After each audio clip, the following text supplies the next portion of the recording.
हमने है ना प्रोटीन बफर डिस्कस किया था। साथ में हमने डिस्कस किया था कि कैसे हेमोग्लोबिन का जो है वो बफरिंग एक्शन होती है, किस तरीके से वो है ना वो CO2 को और ऑक्सीजन को ट्रांसपोर्ट करता है, और कैसे बाइकार्बोनेट कार्बोनिक एसिड जो है वो इसके साथ रिलेटेड होता है कि हमारे पास एच पॉजिटिव आइंस है ना ये टिश्यूज़ से लेकर आता है, बॉडी के टिश्यूज़ से लेकर आता है, फिर लंग्स के टिश्यूज़ के अंदर एच पॉजिटिव आइन देता है, और फिर जो लंग्स के अंदर हमारे पास बाइकार्बोनेट आइंस बॉडी से आते हैं उनके साथ ये कंबाइन होकर कार्बोनिक एसिड बनाता है। ठीक है। और कार्बोनिक एसिड जो है वो हमारे पास टूट कर फिर CO2 और H2O दे देता है। ठीक है। अब हमें देखना है कि रीनल मैकेनिज्म, अच्छा ये रिस्पायरेटरी मैकेनिज्म जो है इसको आप याद रखना कि रिस्पायरेटरी मैकेनिज्म के अंदर क्या चीज़ काम कर रही है। रिस्पायरेटरी मैकेनिज्म के अंदर हमारे पास है ना हीमोग्लोबिन काम कर रहा है, और हमारे पास है ना ये जो बाइकार्बोनेट और कार्बोनिक एसिड वाला बफर सिस्टम है वो काम कर रहा है। ठीक है, ये चीज़ याद रखना।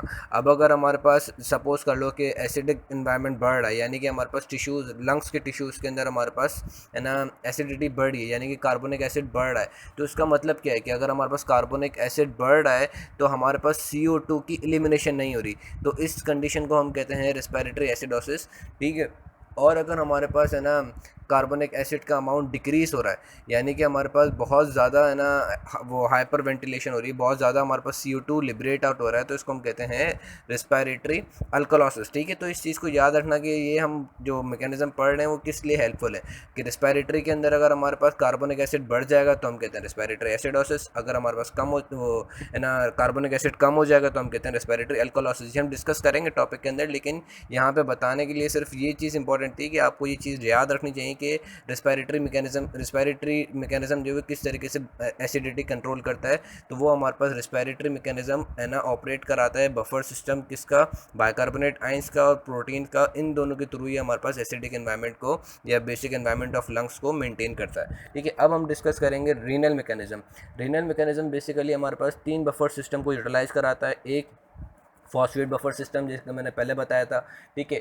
उसके बाद उस दूसरा जो बफर सिस्टम है वो है हमारे पास अमोनियम आइंस। ठीक है। अमोनियम आइंस बेसिकली अमोनिया और अमोनियम आइंस ये बेसिकली हमारे पास बफर सिस्टम नहीं है, लेकिन हमारे पास ये एक्ट कराते हैं एज अ बफर, मतलब बफर सिस्टम नहीं है लेकिन ये हमारे पास है ना कैपेबिलिटी, ये प्रॉपर्टी शो करते हैं बफरिंग की। वो किस तरीके से कि हमारे पास बॉडी के अंदर अमोनिया बनती है।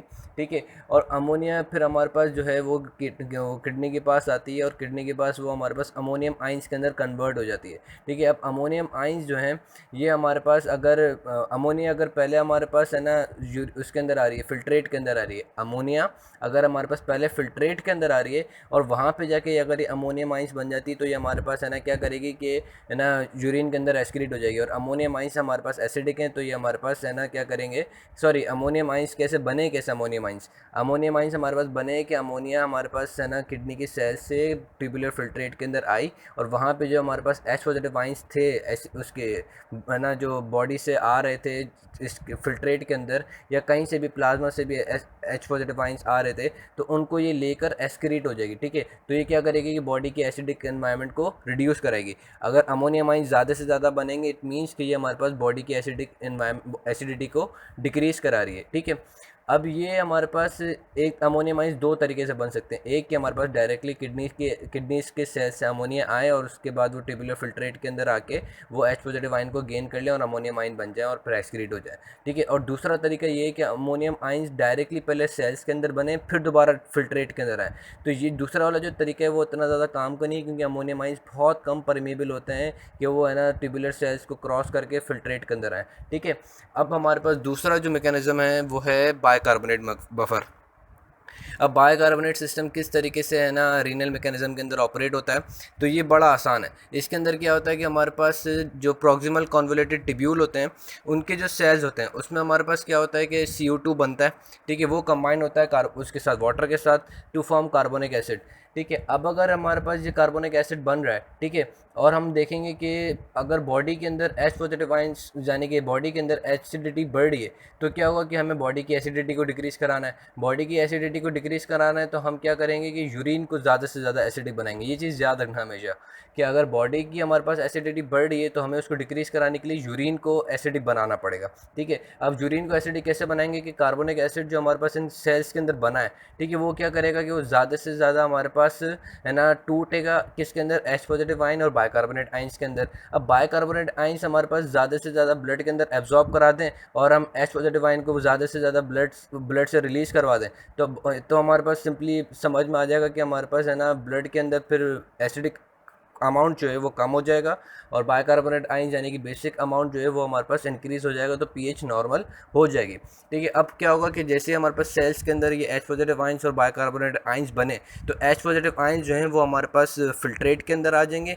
ठीक है, वो और जो मैंने पहले बात बताई थी फॉस्फेट बफर के अंदर कि वो जो सोडियम आयंस उसके फिल्ट्रेट के अंदर होते हैं वो क्या करेंगे, वो हमारे पास सेल्स के अंदर आ जाएंगे और H पॉजिटिव आयंस जो हैं वो हमारे पास है ना फिल्ट्रेट के अंदर आ जाएंगे। ठीक है, तो इससे क्या होगा कि H पॉजिटिव आयंस हमारे पास जो कि एसिडिक इन्वायरमेंट कॉज कराते हैं वो हमारे पास ज़्यादा से ज़्यादा फिल्ट्रेट के अंदर रिलीज़ हो जाएंगे और सोडियम आयंस ज़्यादा से ज़्यादा सेल्स के अंदर आएंगे, सेल्स से फिर वो ब्लड के अंदर आएंगे और वो जो बाइकार्बोनेट आयंस हैं उनके साथ कंबाइन हो जाएंगे एज सोडियम बाइकार्बोनेट और फिर ये क्या करेंगे, ये बेसिक इन्वायरमेंट बनाना शुरू कर देंगे ब्लड का। तो इस तरीके से जो सोडियम ये बाइकार्बोनेट और कार्बोनिक एसिड जो है ये हमारे पास रीनल मैकेनिज्म के थ्रू हमारे पास बॉडी की एसिडिटी और बेसिसिटी को फैक्टर्स अफेक्टिंग बाइकार्बोनेट रीअब्जॉर्प्शन, तो मैंने पहले काफ़ी दफ़ा बताया भी है कि बाइकार्बोनेट मैकेनिज़्म जो है वो हमारे पास तीनों जगह पे ऑपरेट होता है। ब्लड में भी ऑपरेट होता है, लंग्स के अंदर भी ऑपरेट होता है और किडनीज़ में भी ऑपरेट होता है।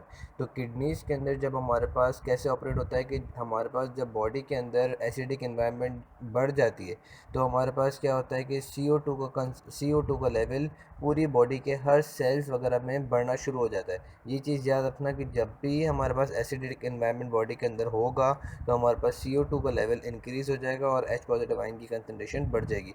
इसी तरीके से क्या होता है कि अब हमारे पास रीनल एपिथेलियल सेल्स होते हैं, वहाँ पे क्या होता है कि वहाँ पे भी CO2 का लेवल बढ़ा हुआ होता है। तो क्या होगा कि सेल्स के अंदर जैसे ही CO2 का लेवल बढ़ा हुआ होगा वो क्या करेगा, वो वाटर के साथ लेके कार्बनिक एनहाइड्रेट्स को बोलेगा कि हमें ना कार्बोनिक एसिड बना दो। कार्बनिक एनहाइड्रेट्स फिर क्या करेगा, इनको कार्बोनिक एसिड बना देगा। फिर कार्बोनिक एसिड जो है कार्बनिक एनहाइड्रेट्स को अब बोलेगा कि तुम हमें दोबारा तोड़ दो। तो क्या कार्बनिक एनहाइड्रेट्स क्या करेगा, इनको दोबारा तोड़ देगा। किसके अंदर तोड़ देगा, H पॉजिटिव आइन और है ना बाइकार्बोनेट आइंस के अंदर। अब H पॉजिटिव आइंस जो है ना वो हमारे पास ज़्यादा से ज़्यादा किसके अंदर रिलीज़ होना शुरू हो जाएंगे, फिल्ट्रेट के अंदर। अब H पॉजिटिव आइंस जितने ज़्यादा हमारे पास एपिथेलियल सेल से निकलेंगे तो हमारे पास क्या होगा कि बॉडी का है ना बॉडी के अंदर बाइकार्बोनेट आइन उसी वक्त हमारे पास सेल से बाइकार्बोनेट आइंस ब्लड के अंदर एब्जॉर्ब होना शुरू हो जाएंगे। तो इससे क्या होगा कि ब्लड के अंदर बाइकार्बोनेट आइंस की कंसनट्रेशन बढ़ती जाएगी और एसिडिक इन्वायरमेंट है ना बॉडी के अंदर कम होता जाएगा और ये H पॉजिटिव आइंस जो है वो हमारे पास फिल्ट्रेट के अंदर निकलते जाएंगे। अच्छा, एक चीज़ जो है वो मैंने पहले ऑडियोज़ में नहीं भी बताई नहीं थी, ये मैं स्किप कर गया था। वो ये होता है कि हमारे पास एक तो इस तरीके से बाइकार्बोनेट आयन रीअब्जॉर्ब हो रहे हैं।